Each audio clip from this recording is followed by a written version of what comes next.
வணக்கம் ஃப்ரெண்ட்ஸ். இளம் தேடி கல்வி தன்னார்வலர்களுக்கு புதிய வேலைவாய்ப்புக்கான ஸ்கில் டெஸ்ட் மெயில் 29ஆம் தேதியிலேருந்து தன்னார்வலர்கள் அட்டன் பண்ணி எழுதிட்டுருக்காங்க. நிறைய பேருக்கு பார்த்தீங்க அப்படின்னா லிங்க் வந்திருக்கு, ஆனால் அட்டன் பண்ணி எழுத முடியாத நிலைமை இருக்குது. ஃபஸ்ட்டு டேட் அதாவது 29ஆம் தேதியிலேருந்து ஸ்கில் டெஸ்ட்டுக்கான மெயில் வந்து அனுப்பிட்டுருக்காங்க. ஐடிகேவோட ப்ரொஃபைலில் வந்துட்டு என்ன மொபைல் நம்பர் கொடுத்துருந்தீங்களோ அதுக்கு தான் வந்துட்டு மெசேஜ் அனுப்பியிருக்காங்க. அந்த மெசேஜில் பார்த்தீங்கன்னா லிங்க் கொடுத்து அதன் மூலமாக வந்து எக்ஸாம் வந்து அட்டன் பண்ணிகிட்டு இருந்தாங்க வாலண்டியர்ஸ். சில பேருக்கு பார்த்தீங்கன்னா டைரெக்டாக மெயிலுக்கே வந்திருக்கு. அதை யூஸ் பண்ணியும் சில பேர் அட்டன் பண்ணியிருக்காங்க.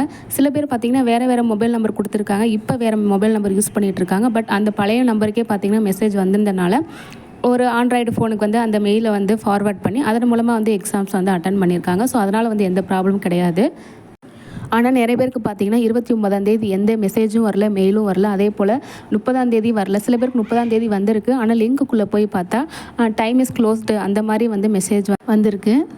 மெயில் வரல, எந்த மெசேஜ் வரல அப்படின்னு சொல்லிட்டு நிறைய பேர் கஷ்டப்பட்டுட்டு இருக்காங்க. அதே போல் மெயில் வந்தும் என்னால் எக்ஸாம் வந்து அட்டன் பண்ண முடியலை, வந்து லிங்க் வந்து ஓப்பன் ஆகலை, இல்லை க்ளோஸ் ஆகுது உள்ளுக்குள்ளே போனால். இந்த மாதிரி நிறையா வந்து கம்ப்ளைண்ட்ஸ் இருக்குது.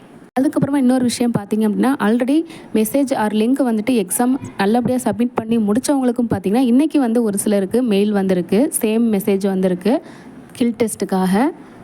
ஒன்ஸ் நீங்கள் வந்துட்டு சப்மிட் கொடுத்துட்டீங்க, உங்களுக்கு எப்போ மெயில் வந்தாலும் சரி, இல்லை லேட்டாக வந்தாலும் சரி, இல்லை சீக்கிரமே வந்தாலும் சரி, எப்போ நீங்கள் வந்துட்டு லிங்க்குள்ளே ஓப்பன் ஆகி நல்லபடியாக எக்ஸாம்ஸ் வந்து நீங்கள் முடிச்சுட்டு அட்டன் பண்ணிவிட்டு ஃபைனலாக சப்மிட் கொடுத்துட்டீங்க அப்படின்னா அதை பற்றி கவலைப்பட தேவையில்லை. நீங்கள் கரெக்டாக வந்து சப்மிட் கொடுத்துட்டீங்க அப்படின்னா எந்த பிரச்சனையும் வராது. ஒரு சிலருக்கு எக்ஸாம்ஸ் வந்து நல்லபடியாக அட்டன் பண்ணி முடிச்சுட்டாங்க, ஆனால் சப்மிட் கொடுக்கறதுக்குள்ளே பார்த்தீங்க அப்படின்னா பேஜ் வந்து க்ளோஸ் ஆகிடுச்சு. அந்த மாதிரி இருக்கிறவங்களுக்கு மீண்டும் ஒரு வாய்ப்பு கொடுப்பாங்களா?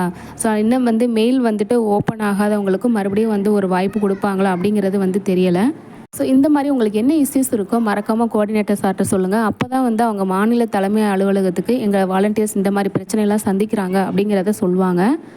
அப்போ தான் வந்து நமக்கு ஒரு சொல்யூஷன் வந்து கிடைக்கும். ஏன்னா இந்த மெயில் ஃபஸ்ட்டு யாருக்கு சொன்னாங்க அப்படின்னா, கம்ப்யூட்டர் சயின்ஸ் ரிலேட்டடாக டிகிரி முடித்தவங்களுக்குன்னு சொன்னாங்க. ஆனால் இப்போ பார்த்தீங்க அப்படின்னா காமனாக எல்லாருக்குமே மேக்ஸிமம் வந்து லிங்க் வந்து அனுப்பியிருக்கிறாங்க. எதை பேஸ் பண்ணி அனுப்புகிறாங்க அப்படிங்கிறது வந்து தெரியல. பட் வாலண்டியருக்கு இப்படி ஒரு வாய்ப்பு கொடுக்குறாங்க அப்படின்னா அது உண்மையிலே வந்து பெரிய விஷயம். வாய்ப்பை வந்து பயன்படுத்திக்கங்க. அடுத்த தகவல் பார்த்தீங்க அப்படின்னா, ஸ்கில் டெஸ்ட்டு நல்லபடியாக முடித்தவங்களுக்கு அடுத்த கட்ட தேர்வுக்கான தகவல் வந்து இன்னையிலேருந்து அனுப்புவாங்கன்னு சொல்லியிருந்தாங்க. ஆனால் இப்போ வரைக்கும் எந்த மெசேஜோ ஆர் மெயிலோ வந்து வரல.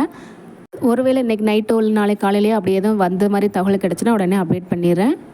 ஃபஸ்ட்டு ஸ்கில் டெஸ்ட்டுக்கு மெயில் வந்து அட்டன் முடியாதவங்களுக்கு இன்னொரு வாய்ப்பு கொடுப்பாங்களா? இன்னும் வந்து ஒரு மெயில் கூட வரல, எந்த மெசேஜும் வரல அப்படிங்கிறவங்களுக்கு அடுத்த கட்ட வாய்ப்பு எப்போ வரும்? இந்த மாதிரி தகவல் கிடச்சிச்சின்னா நான் உடனே வந்து அப்டேட் பண்ணிடுறேன். இந்த பேட்ச் வந்து நல்லபடியாக முடிஞ்சது அப்படின்னா தான் அடுத்த கட்ட பேட்ச்க்கு வந்து அனௌன்ஸ் பண்ணுவாங்க. இன்னும் இந்த ஃபஸ்ட்டு பேட்ச்லேயே இவ்வளோ குழப்பங்கள் இருக்குது. யாருக்கு என்ன ப்ராப்ளம் இருக்குது அப்படிங்கிறத மறக்காமல் உங்கள் கோஆர்டினேட்டர் சார்ட்ட இன்ஃபார்ம் பண்ணுங்கள். அவ்வளோதான் ஃப்ரெண்ட்ஸ். அடுத்த கட்ட தகவலுக்காக வாட்ச் பண்ணிகிட்டே இருங்க. தேங்க்யூ.